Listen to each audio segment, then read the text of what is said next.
J'espère que tu vas bien. On se retrouve avec Isée, que vous avez déjà vu. Nous avons complexé tous ensemble l'année dernière. Et aujourd'hui, on va complexer davantage en parlant d'argent. Parce qu'on n'en a pas.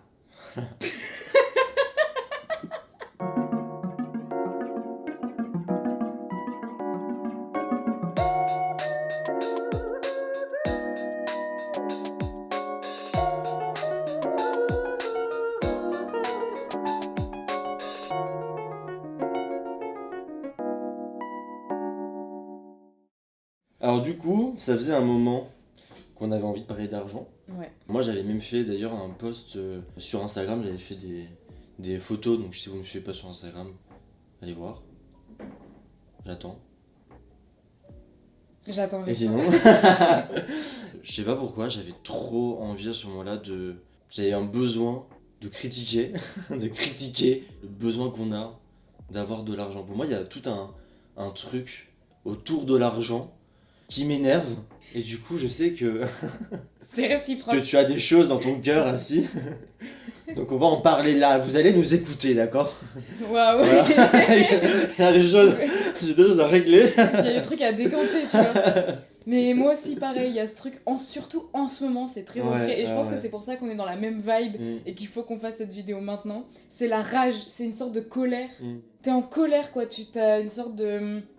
Je sais pas moi, tu ressens de l'injustice un peu, je pense, de ce truc de putain de merde. À la base, moi, je pourrais vivre sans forcément vouloir tout le temps gagner de l'argent, en fait. Je veux gagner de l'argent parce que on est obligé aujourd'hui pour vivre décemment de gagner bien sa vie, tu vois. Mais si je m'écoutais, moi, je ferais de la musique toute la journée.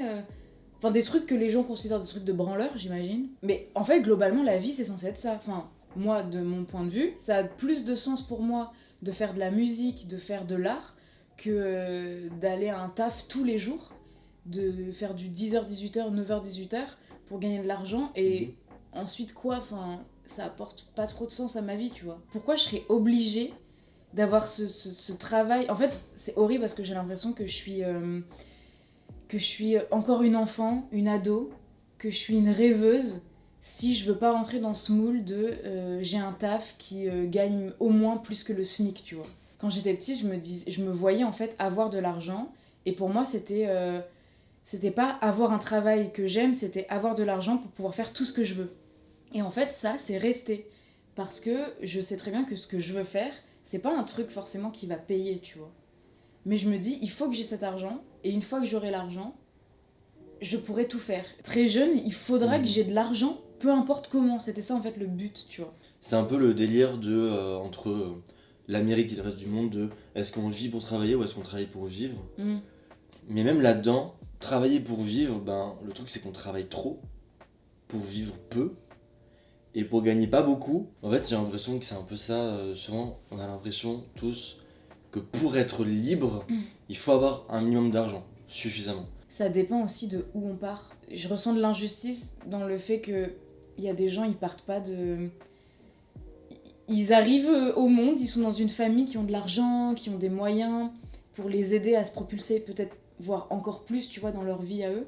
Là où nous deux, par exemple, avec ma sœur, on part quand même d'un milieu social pas très favorisé. Alors, je dirais pas qu'il est très pauvre, mais en fait, c'est aujourd'hui que je remarque qu'en fait, on était pauvres.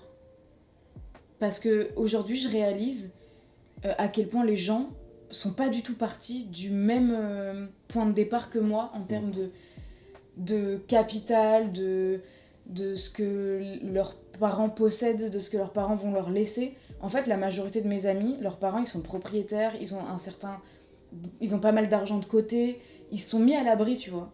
Là où moi, mes parents, ils ont rien. Donc en fait, ils sont pas du tout à l'abri. Et ça fait, je pense, 1 an que je me suis rendu compte qu'en fait, j'étais pauvre parmi mes amis. Alors pas la plus pauvre en France, hein, mais pauvre parmi mes amis quand même. T'auras beau galérer en tant que... Par exemple, ton pote, il a le même âge que toi, il est étudiant comme toi, il est par exemple dans la même fac. Il aura beau galérer comme toi dans les faits, genre avoir plusieurs boulots et tout. Il a un backup derrière, en vrai. Et ça, je trouve que pour la sérénité de ton esprit, bah ça compte de ouf. Tu tentes moins de choses, t'as moins de perspectives dans la vie. moi je m'autorise, enfin j'ai des potes, donc du coup je reprends cet exemple, eux ils vont plus s'autoriser à aller vers des chemins artistiques, à tenter des choses, à se dire allez je me lance, je me jette dans le vide. Moi je me dis si je me jette dans le vide, je me jette dans le vide sans rien quoi, j'ai pas de parachute de secours. Pas de filet, ouais. En fait l'argent ça te bride d'une certaine façon. Moi personnellement, je me suis souvent senti à l'écart, aussi dans les groupes, parce que j'étais la personne la plus pauvre. Donc en fait, c'était toujours la personne qui pouvait pas se permettre de payer ci, de payer ça, de sortir pour se prendre juste une boisson, genre. Et je me sentais toujours très à l'écart, j'avais toujours l'impression d'être, pas comme un boulet, mais tu sais, d'être la personne qui fait un peu pitié. C'est pas vraiment ça, je sais que je leur faisais pas pitié, mais les gens vont dire allez, je t'offre ci, je t'offre ça et tout.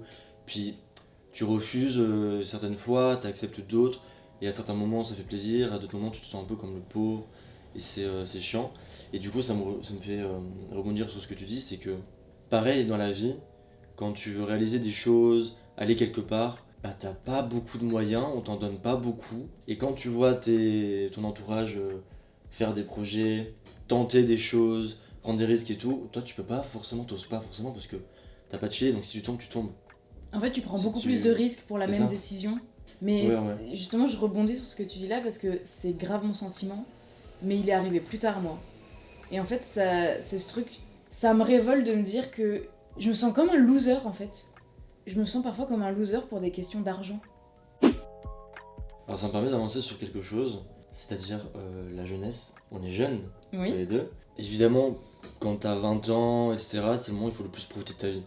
C'est là où t'as le plus de vacances, où c'est là où tu peux traîner, t'as le plus de temps, tu peux traîner avec tous tes amis, machin. Après tu grandis, puis tu dois trouver un taf, et puis t'as moins de temps, puis t'as moins d'amis, je pense que ça dépend pour qui, mais voilà, globalement. Et puis selon la vie que tu mènes, tu peux peut-être fonder une famille, du coup t'as plus de responsabilités, donc encore moins de temps, etc. Bref, et puis tu vieillis, puis tu meurs, et puis t'as rien fait de ta vie. Ouais, je suis un peu dans l'extrême. Ça me fait du mal là.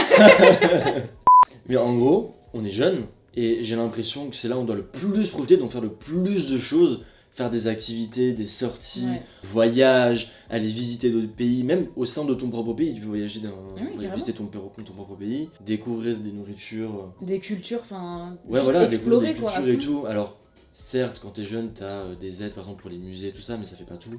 Et en fait, je m'empêche de faire plein de choses. J'ai l'impression de pas vivre pleinement ma jeunesse parce que j'ai pas de fric. Et à côté, je vois tout le monde en story faire ci, faire ça. Genre, ils ont 18 piges, mais ils ont fait 14 voyages dans l'année. Les gens qui partent tous les mois. Ils font tant d'activités chaque semaine. Moi, c'est genre, je compte. J'ai fait, ok, là, j'ai fait une activité, donc du coup, si on me propose une autre activité un peu trop chère dans le mois, je vais peut-être pas dire oui. Alors que j'en rêve, tu vois, j'en meurs d'envie. Bah ouais.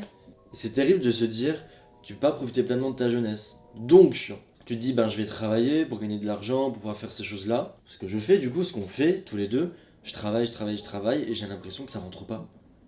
Genre, je gagne des sous, j'ai l'impression que ça reste jamais sur mon compte. Pourtant, j'ai pas l'impression d'être très dépensier, je le suis pas forcément. Mais parce que toi, t'es carrément dans ce modèle de tu travailles pour te permettre de vivre. C'est ça qui me révolte. C'est que, en fait, à la base, juste on vit. Pourquoi il faut. C'est comme si t'achetais ta vie. Tu achètes tous les jours le droit de continuer à vivre décemment, tu vois. Et au moment où t'arrêtes, enfin, si vraiment un jour tu décides de. Tu te dis, mais en fait, j'en ai marre de devoir. J'achète ma vie alors qu'elle existe déjà de base. Pourquoi ? Moi, c'est ce principe-là. Qui a dit qu'une fois passé un certain âge, fallait être casé dans son boulot, gagner tant d'argent pour pouvoir vivre le plus décemment possible ? Ça m'énerve. C'est comme si on s'appartenait. En vrai, on s'appartient pas. Je suis en train de me dire, c'est comme si, mais en fait, notre vie nous appartient pas entièrement du moment où on doit la gagner, quoi. De toute façon, on dit gagner sa vie, hein. Enfin, c'est le terme, non ? C'est ça. En fait, après, j'ai un discours misérabiliste, mais c'est pas ce que je veux faire passer, tu vois. Parce que ma vie, elle est pas misérable non plus. Oui, non, là, on est dans une optique de... On se révolte et on défile chaque petit problème du truc. De ça. Oui, là, on essaye de mettre en perspective l'idée même de devoir travailler, gagner de l'argent. En fait, l'idée même de l'argent, c'est ça qui, je pense, nous dérange. On n'est pas du tout en train de dire que on est pauvre, à la rue, qu'on n'a rien. Mais c'est pas vrai. Enfin, après, moi, je comprends l'idée de l'argent en termes général. Pour gérer une société, c'est nécessaire. C'est juste comment c'est géré, qu'est-ce que c'est devenu, de quelle façon nous on le perçoit, quel est notre rapport à l'argent dans une société qui est devenue celle qu'on a aujourd'hui, et entre nous en fait, c'est tout ça qui est devenu pourri. mais oui, mais les gens ils vont nous dire qu'on est réac, qu'on est, je sais pas moi, anarchiste, enfin, je connais pas trop la définition, mais peut-être en fait, peut-être, ouais. Moi ça me saoule, en fait je me dis mais les gens ils trouvent ça normal, alors que si tu mets ça en perspective, genre si tu nous mets nous sur une planète qui flotte dans l'espace, et on est là, on gagne de l'argent pour vivre. Moi je trouve ça fou en fait, moi je trouve ça fou. Ouais. Alors du coup, j'avais froid, du coup j'ai rajouté un pull. Parce que je suis pauvre donc y a pas le chauffage. Le fil conducteur. L'EDF, elle coûte trop cher. Du coup, ouais, la problématique générale, je pense pour toi comme pour moi, c'est vraiment la peur de manquer d'argent. C'est ça, c'est bien. C'est vraiment ça. En fait, j'ai jamais l'impression d'avoir assez.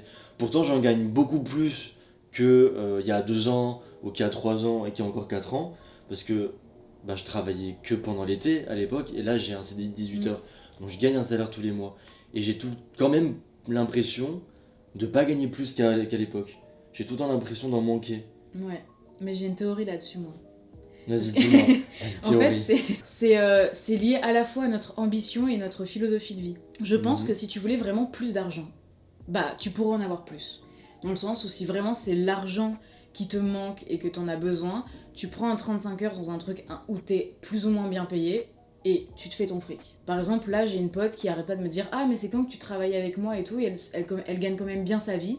Je pourrais très bien rentrer dans la boîte, gagner ma vie, travailler 39 heures par semaine, et j'ai mon argent. » Mais on a une philosophie de vie qui est, on a un objectif. En fait, on a des passions, et c'est de ça dont on a envie de vivre. On veut pas tomber dans un piège de « je travaille 35-39 heures par semaine, et en fait, je cligne des yeux et ça fait 10 ans que je fais ça. » Et le deuxième, c'est qu'on a de l'ambition. Donc c'est un peu lié à la philosophie de vie qu'on a, mais l'ambition c'est, en fait, je veux plus pour moi qu'un travail qui a rien à voir avec ma personnalité, mes envies et mes passions. Et je crois que les deux sont liés. Donc moi j'ai l'ambition de vivre de ma passion et de mon art. C'est une ambition, enfin, c'est ambitieux, tu vois, comme projet. Et en plus, dans ma philosophie de vie dont on parlait tout à l'heure, j'ai pas envie que l'argent soit au centre de comment je fonctionne dans ma vie. Et je pense que c'est pour ça qu'on galère, parce qu'on est... ça se dit, on est mu, on est...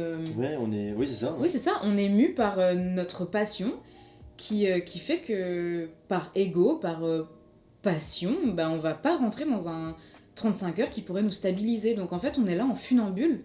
C'est ce que je disais à ma représentante RSA, s'il te plaît. J'ai vraiment dû lui dire... en fait je suis un funambule quoi, mais j'assume, enfin j'ai fait un choix de vie, on a fait des choix de vie en fait. On a besoin d'argent, mais on a besoin aussi de temps pour pouvoir développer ce qu'on veut faire de notre vie. On a besoin de créer. Je crois que j'en avais parlé en plus à un moment donné où je créais plus, je faisais plus rien à part taffer, que ce soit pour la fac ou même à mon travail actuel. Je commençais à déprimer parce que je faisais rien de créatif et j'avais pas du tout de temps pour moi. Je pouvais pas me faire plaisir, dépenser un peu d'argent à côté pour vivre un petit peu, quoi, pour avoir l'impression de vivre. Donc, j'allais mal. Et quand j'ai commencé à dépenser de l'argent pour acheter du maquillage et apprendre le maquillage, ce que je voulais faire déjà depuis 2 ans, et j'ai commencé à faire des trucs créatifs sur moi, il faut de l'argent, il faut du temps, et il faut être suffisamment pas crevé, on va dire, pour avoir envie de créer. Quand tu fais 35-39 heures que tu rentres chez toi, t'as pas envie de faire ça, quoi. Ouais. En fait, c'est un investissement, c'est un sacrifice et un investissement pour plus tard. On fait un peu un pari, tu vois.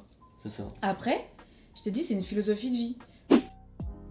Quand j'ai eu mon premier appart, j'étais au Crous, hein, voilà, mais je commençais à compter chaque centime et tout. Je faisais sur papier, j'écrivais chaque dépense. Ouais. Si je sortais que j'achetais un café, j'allais écrire dedans 2 euros café. Ah ouais, carrément, t'avais un livret de compte, quoi. Ouais. Ah ouais, non, j'étais pas à ce point. Mais en fait, j'avais besoin de savoir combien j'avais dépensé, combien il allait me rester à la fin du mois, pour essayer aussi d'avoir un petit quelque chose en plus. Tu vois, je voulais essayer de gagner un peu plus, enfin pas de gagner, mais que mon compte se remplisse un peu plus pour avoir un backup.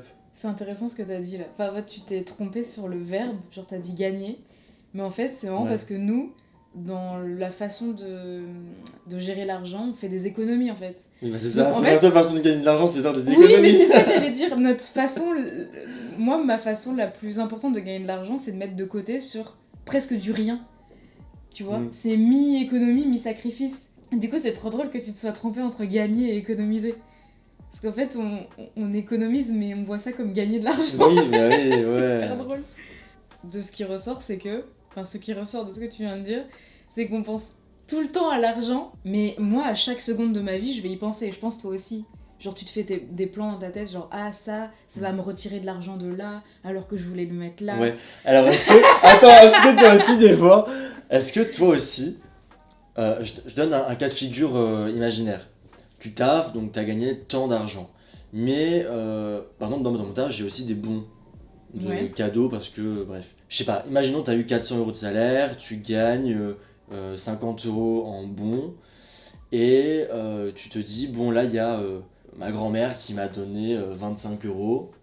En fait, si tu as une dépense à faire, est-ce que toi aussi, des fois, tu te passes des combines en mode, je vais utiliser cet argent-là parce que ça me fait croire que je vais prélever là et du coup je vais avoir moins, enfin cette impression de perdre de l'argent là, alors qu'en vrai tu perds la même somme. Oui. Mais tu sais, tu fais des combines de, alors je mets cet argent là et je récupère de l'argent de là, comme ça me fait croire que je suis moins pauvre. Oui, mais tu sais que moi, des fois j'aime bien, je pense que ça rejoint un peu ce propos, mais c'est ça, des fois j'aime bien avoir de l'argent un peu partout. Genre par exemple, Paypal, Lydia, Igral, et genre, Ah ouais. je sais que j'ai un peu de l'argent disséminé. Ça me fait pas de moi une personne riche, hein, mais ça fait que du coup j'ai l'impression d'avoir des capitaux, non? Des mini capitaux un peu partout, alors que pas du tout. Et là où je te rejoins, c'est ce truc de... Mais moi ça me fait ça des fois avec la monnaie. Genre par exemple, je vais avoir tant de salaire, genre on va dire 400 €. Et je sais pas pourquoi, genre dans mon portefeuille, je vais avoir un billet de 10. Et genre je vais me dire, je vais utiliser ce billet de 10 là pour faire mes courses, comme ça m'enlève pas d'argent ailleurs, alors qu'en fait ça enlève quand même de l'argent, ça va m'enlever 10 balles, tu vois ce que je veux dire? C'est quoi? C'est des combines qu'on se fait dans notre cerveau, genre. Ça n'a aucun sens. En fait, et c'est ce que j'ai commencé à faire. Non, vas-y. J'ai un truc que j'avais vu sur TikTok d'ailleurs, c'est tu payes en liquide certains trucs, et en fait, chaque fois qu'on te rend un billet de 5, tu le mets de côté. Tous les billets de 5 que tu gagnes, tu les mets de côté. Donc moi, j'ai commencé à faire ça dans une boîte, je mets mes billets de 5. Et du coup, à la fin de l'année, tu te dis, j'ai cette somme-là, mais j'y touche plus en fait. Tu l'oublies, tu le mets dans la boîte. C'est un livret A, mais c'est ça, un livret A, mais chez IRL, toi. Quoi. C'est ça. Et je me dis à la fin, j'ai que des billets de 5 et je vais les utiliser pour me faire plaisir ou pour m'acheter un truc. Enfin, tu vois. Et t'as l'impression que du coup, tu perds pas d'argent. Tu vois pas ton compte en banque baisser un petit peu quand même, mais. Bah en fait, c'est de l'argent. Dans tous les cas, je me dis, bah là, ce mois-ci, je vais retirer 20 € par exemple, que je vais dépenser. Et en fait, dans ma tête, j'aurais dépensé 20 €. Oui, mais il te restera un petit peu. Mais il me restera à chaque fois les 5 € et tout, tu sais, voilà. Ok, ouais. Pas con. Je fais des investissements. Parce que du coup, tu trompes ton cerveau en mode bon, bah ça y est, j'ai perdu 20 €, j'ai dépensé mais en fait, 20 €. non. Alors qu'en vrai, je les ai pas dépensés. Ah, c'est pas. Moi, j'aime bien, je suis fan de. T'as une idée? Pendant très longtemps, j'ai vécu comme ça. Ben, du coup, je comptais tout. Je réfléchissais beaucoup sur qu'est-ce que je peux me permettre d'acheter, de pas acheter. Et je m'achetais rarement des choses. Je sortais pas beaucoup et tout et tout. Avant, je survivais. Et maintenant, j'essaie de vivre. Et du coup, ben, je dépense un peu plus forcément. Mais il y a eu des moments, il y a quelques mois et tout, où en fait, j'en avais tellement marre. Mais tellement marre d'être limité par l'argent, de rien faire. Et de devoir faire autant de sacrifices que du coup, je dépensais plus. Oui, tu t'es lâché en mode stop. Ouais, voilà, et je le voyais sur mon compte que du coup, ben. Ça on va peut-être se calmer. En fait, d'un coup, tu t'es lâché en mode ah non, mais en fait, ça fait genre des mois et des mois que je me retiens. Des années, hein. Ouais, des années, mais en même temps, est-ce que tu t'es pas retenu des années pour avoir des moments où tu peux te le permettre de dépenser? Si, voilà, c'est ça. Mais après, du coup. Alors, attends, il y a trop de choses qui me passent en tête. Désolée. Il y a trop de choses. Et du coup, il y a des moments où j'achète. Et il y a plein de trucs que je veux dans la vie. Je suis pas du tout matérialiste comme toi, c'est-à-dire que vraiment, chaque année, je jette des trucs, ou je donne des trucs, je vends des trucs parce qu'en fait, j'en ai marre d'avoir trop d'affaires. J'achète pas de trucs inutiles. Mais après, j'ai des investissements. Par exemple, là, j'ai fait une grosse dépense. Je me suis acheté un casque audio qui coûtait 350 balles de base. J'ai pu l'avoir à 250. Donc c'est un truc qui me fait plaisir. Mais en même temps, au moment où j'ai passé la commande, j'étais livide, j'étais en mode J'ai dépensé beaucoup d'argent.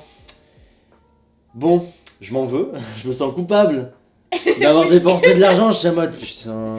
Est-ce que le casque est resté 3 jours dans ton panier, voire une semaine? Non, mais ça faisait 2 mois que j'attendais de l'acheter. Ok, parce que moi une fois j'ai dû acheter du matériel de musique pour faire de la MAO et le tout faisait 600 balles et j'avais jamais autant dépensé d'un coup. C'était la première fois que vraiment 600 balles quoi, c'est genre un loyer, tu vois, une base de loyer parisien. Ouais. Et je me suis dit mais waouh, est-ce que je vais vraiment dépenser ça? Je l'ai mis dans mon panier pendant une semaine, j'ai brainstorm avec genre au moins 5 de mes amis pour être sûre que c'était bien ça que je devais acheter. Et au moment de payer, j'ai vraiment rentré 3 fois ma carte bancaire. J'ai effacé, j'ai re-rentré, j'ai effacé, j'étais en mode non mais je peux pas faire ça et tout, enfin... j'avais trop du mal, et en fait le truc c'est que je m'étais sacrifiée pendant des mois pour mettre de côté pour acheter ça.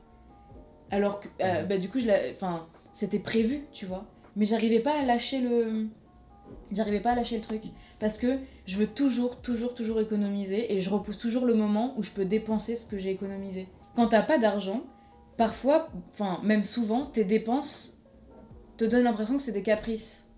Ouais. Ça. Ouais, c'est ça. En fait, moi, des fois, j'ai l'impression de faire des caprices alors que j'achète juste un fromage plus cher que d'habitude. Ou des fois, c'est même de quelques euros plus cher, mais genre, des fois, je vois un chocolat, je me dis, ah, ça fait longtemps que j'en ai pas mangé des comme ça, mais il coûte 2 euros plus cher que une tablette lambda, tu vois. Et des fois, je l'achète et je me dis, mais en fait, tu viens de te faire un caprice alors même que t'as pas d'argent. Et c'est pour ça que des fois, j'ai l'impression d'être 2 personnes à la fois, enfin, d'avoir 2 cerveaux différents, mais j'ai la meuf qui se dit qu'elle a pas d'argent et qui doit économiser, et l'autre qui a l'impression d'être une capricieuse, une diva qui un petit rat qui veut pas lâcher et qui lâche en même temps, qui se dit j'ai pas de thune mais je vais prendre du chocolat 2 euros plus cher. Enfin, c'est fatigant. L'argent m'épuise en fait. En fait, c'est ça. C'est épuisant, mais c'est trop le terme. En fait, quand j'ai fait mes posts Insta en octobre, c'est parce qu'en fait j'étais épuisé de penser à l'argent, j'étais épuisé de ce que l'argent produisait sur moi, de ce que ça provoquait sur moi, de courir après l'argent et de courir. En fait, tu t'arrêtes jamais de courir. J'étais crevé et j'avais besoin de montrer ce truc, la toxicité de l'argent à travers l'image. Moi, c'est grave toxique parce que du coup, j'avoue que moi, par exemple, je vais cumuler les emplois. Et parfois, je vais aller chercher le meilleur bon plan pour travailler moins mais gagner un peu plus. Et en fait, je cours partout dans Paris. Je cours, je m'essouffle. Genre, des fois, je reviens chez moi, j'ai à peine 30 minutes pour manger, etc. Juste pour courir après l'argent. Et je me dis, mais là, je suis en train de m'éreinter. Je suis fatiguée. J'ai envie de dormir. Limite, j'ai envie de péter un câble, de faire une sieste, de pas aller au boulot. Mais je suis là, genre, argent. Ça m'épuise. Là, gagner sa vie, c'est fatigant. Déjà, je suis fatiguée de base d'être là, on est là, c'est fatigant déjà de vivre, tu vois. Vivre, c'est fatigant déjà de base. Mais alors, tu te rajoutes, putain, l'argent. Ouais, mais je suis grave d'accord, mais en fait, ouais, c'est ça, Alors. C'était les bons termes. Alors justement, quand j'avais fait mon post Insta, j'avais posé la question aux gens de quel était leur rapport à l'argent. C'est parce que quand tu veux pas ça, et t'as toujours l'impression de nager à contre-courant. On est pieds et mains liés. Il va se passer quoi concrètement? Parce que là, moi, je ne peux pas. Vivez pour vous, si vous savez ce que vous valez, si vous savez ce que vous gagnez, si vous savez ce que vous faites avec votre argent. Oui, ouais, pardon, j'ai une élimination aussi. Même dans un truc qui est censé être pur, juste de l'émotion et des sentiments, tu vois. Et t'as l'argent qui arrive à s'immiscer dedans. Oui, tout le monde est foutu, hein. Tout le monde. Je n'ai pas les moyens de dater cette personne-là, d'accord?